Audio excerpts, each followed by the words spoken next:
అందరికీ అందరూ ఎలా ఉన్నారు? మేమైతే చాలా బాగున్నాం. ఫస్ట్ ఆఫ్ ఆల్ అందరికీ హ్యాపీ వినాయక చవితి.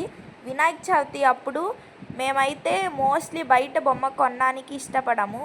ఇంట్లోనే చేస్తే అదో తృప్తిగా ఉంటుంది. ఎప్పుడు మట్టితో చేస్తాము, అందుకని ఈసారి కొంచెం కొత్తగా ఉండాలని పసుపు గణపై చేస్తున్నాను. లాస్ట్ ఇయర్ కూడా మట్టి గణపై చేసినప్పుడు వీడియో పోస్ట్ చేశాం కదా, అప్పుడు నేను మిల్కీ ఇద్దరం కలిసి చేశాము. ఈసారి నేను ఒక్కదాన్నే చేస్తున్నాను. మిల్కీ కూడా చేద్దామని చూశాడు, కానీ వాడికి పసుపుతో కుదరలేదు చేయడం. ఈ పసుపుతో డైరెక్ట్గా చేస్తే కొంచెం కష్టంగానే ఉంటుంది. అందుకని మనం సున్నిపిండి ఉంటుంది కదా, అది దీంట్లో కలిపి చేయొచ్చు. పసుపుతో ఎందుకు కుదరదంటే దాంతో చేస్తే లైట్గా పగుళ్ళు వస్తాయి, అందుకని. అయినా కూడా మనం ఇష్టంగా భక్తితో చేస్తే కొంచెం టైం టేకింగ్ ప్రాసెస్ అయినా చాలా మంచిగా వస్తుంది వినాయకుడి బొమ్మ. నేనైతే పసుపుతోనే చేశాను. పసుపుతో చేస్తే మనం డీటెయిలింగ్ చేయడానికి కుదరదు, చాలా జాగ్రత్తగా చేయాలి. ముందు పసుపు తీసుకొని దాంట్లో కొంచెం కొంచెం నీళ్లు పోసుకుంటూ ఒక క్లే డఫ్ ఉంటుంది కదా, ఆ మిక్చర్లో చేసుకోవాలి. కొంచెం కొంచెమే పోయాలి, లేకపోతే మనకి చేస్తానికి కుదరదు. ఇప్పుడు నేను ఒక పెద్ద సర్కిల్ చేసి అది పొట్ట, దాని మీద మళ్ళీ ఇంకొక చిన్న రౌండ్ షేప్ సర్కిల్ లాగా చేసి తలలాగా పెట్టాను. ఇంకా తొండం కూడా పెట్టాను. తొండం పెడుతుంటే అది వెనక్కి పడిపోతుంది, కాబట్టి మీరు ఏం చేస్తారంటే టూత్ పిక్స్ అలాంటివి ఉంటాయి కదా, చిన్న చిన్న కర్ర పుల్లలు, అలాంటివి ఏమన్నా ఉంటే గుచ్చి అప్పుడు పెట్టండి తల. ఇంకా అప్పుడు ఆ పార్ట్స్ అన్నీ అలా స్ట్రైట్గా ఉంటాయి. ఇప్పుడు నేను చూపిస్తున్నాను కదా అలా, లేకపోతే మనకి అవి ఉండవు, పోవడానికి ఛాన్స్ ఉంటుంది. ఇప్పుడైతే నేను చెవి చేస్తున్నాను. చెవి కూడా నేను ఒక షేప్లో రావాలని దాన్ని ముందు ప్లేట్కి అద్ది చేశాను. ఇప్పుడు మంచిగా అట్లా దాన్ని ప్రెస్ చేస్తే మంచి షేప్ వచ్చింది. ఇది మనం చేసేదాన్ని బట్టి ఉంటుంది. నాకైతే ఒక 1 hour పట్టింది చేయడానికి.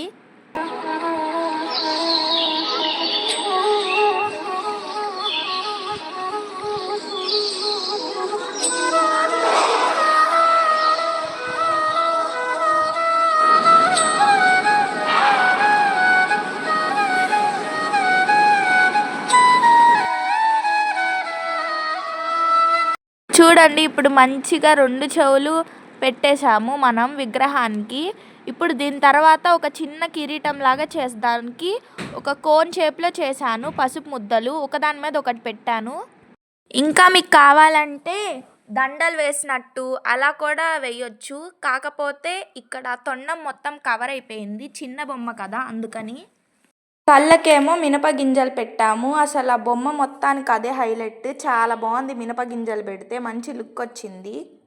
నార్మల్గా మనము ఏమన్నా ఒక చిన్న స్టిక్తో దాంట్లో ఒక హోల్ లాగా పెడితే వేరు, ఇలా బ్లాక్గా ఈ మినపగింజలు పెడితే వేరు. ఇందాకడికి ఇప్పటికి మీరు డిఫరెన్స్ చూడొచ్చు. ఇప్పుడు దీని తర్వాత మనం మూషికని ఇంకా ఒక ఉండ్రాళ్ళకి ఒక చిన్న గిన్నెని, దాంట్లో ఉండ్రాళ్ళు తయారు చేస్తున్నాము. అదే ఇప్పుడు గిన్నె తయారు చేస్తున్నాను.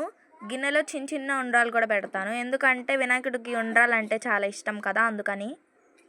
పసుపుతో బొమ్మ చేస్తున్నప్పుడు ముద్దలు ముద్దలుగా కొన్ని కింద పడిపోయినాయి. ఆ పసుపుతోనే ఉండ్రాళ్ళు చేశాను చిన్నగా, చాలా క్యూట్గా భలే వచ్చినాయి.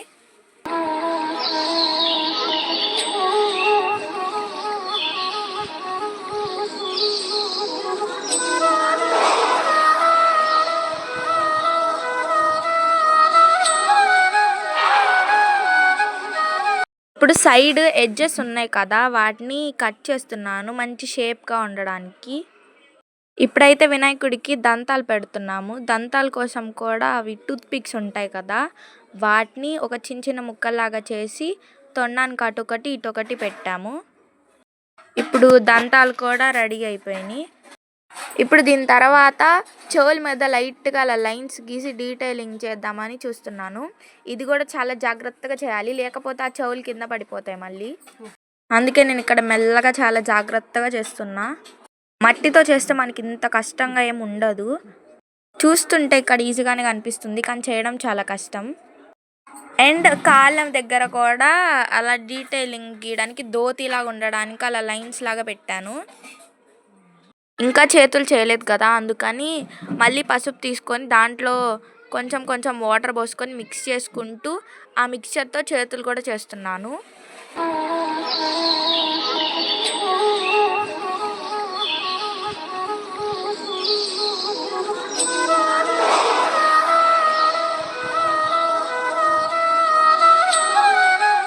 తర్వాత జంజం ఉంటుంది కదా, ఆ జంజం కోసం ఒత్తుని తీసుకొని అలా టూత్ పిక్తో దాన్ని నీట్గా అటాచ్ చేసాము ఆ వినాయకుడి విగ్రహానికి.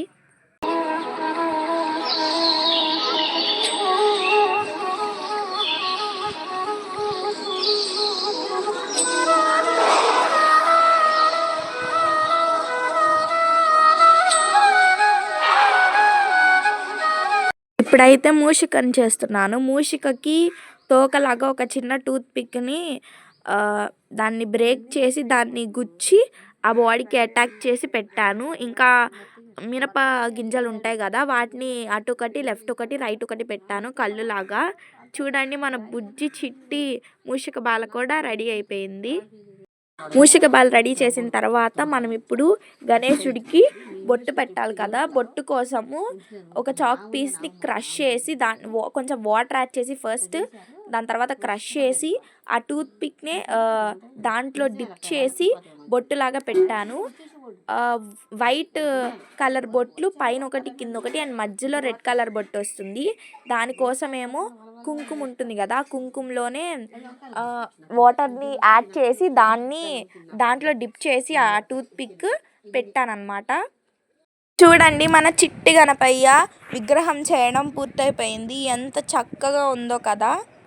అసలు విగ్రహానికి నేను పెట్టిన బొట్టులు, ఇంకా జంజం, ఇంకా కళ్ళు అవే హైలైట్ అయిపోయినాయి.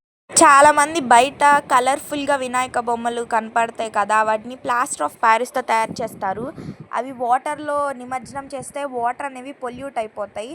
కాబట్టి వాటిని కొనడానికి ఎవరు ప్రిఫర్ చేయకండి. వాటి బదులు ఇలా మట్టి వినాయకులు కానీ, పసుపు ఇంకా సున్నిపిండితో చేసిన వినాయకుల్ని కానీ తయారు చేసుకోండి ఇంట్లో. లేదా అవి అయినా కుదరకపోతే బయట కొనుక్కోండి. అలాంటి వాటికే ప్రయారిటీ ఇవ్వండి. వీటిని మనం ఇంట్లోనే ఇవి చిన్న సైజు కదా నేను తయారు చేసింది, ఒక చిన్న బకెట్లో లేదా ఒక చిన్న వెజల్లో అట్లా నీళ్ళల్లో వేస్తే నిమజ్జనం చేస్తే అవి దాంట్లోనే డిజాల్వ్ అయిపోతాయి. ఆ నీళ్ళు తీసుకెళ్ళి ఏ తులసి మొక్క దగ్గర ఏదో మొక్క దగ్గర పోస్తే ఇంకా వాటర్ పొల్యూషన్ కూడా జరిగే ఛాన్సే ఉండదు. కాబట్టి అందరూ అలానే చేయండి. ఇంకా నిమజ్జనం చేసేటప్పుడు ఎలా పడితే అలా పడేస్తారు. బొమ్మ తెచ్చేటప్పుడు ఏమో చాలా జాగ్రత్తగా తెస్తారు. నిమజ్జనం కూడా అలానే చేయాలి. ఎలా పడితే బొమ్మను అలా పడేయకూడదు. ఇంత వీడియో తీసి వినాయకుడి బొమ్మ డీటెయిల్గా ఎలా చేయాలో చెప్పడానికి కారణం ఇదే ఇవాల్టి వీడియో. ఈ వీడియో మీకు నచ్చినట్టయితే లైక్ చేయండి, షేర్ చేయండి, సబ్స్క్రైబ్ చేయండి. Thanks for watching.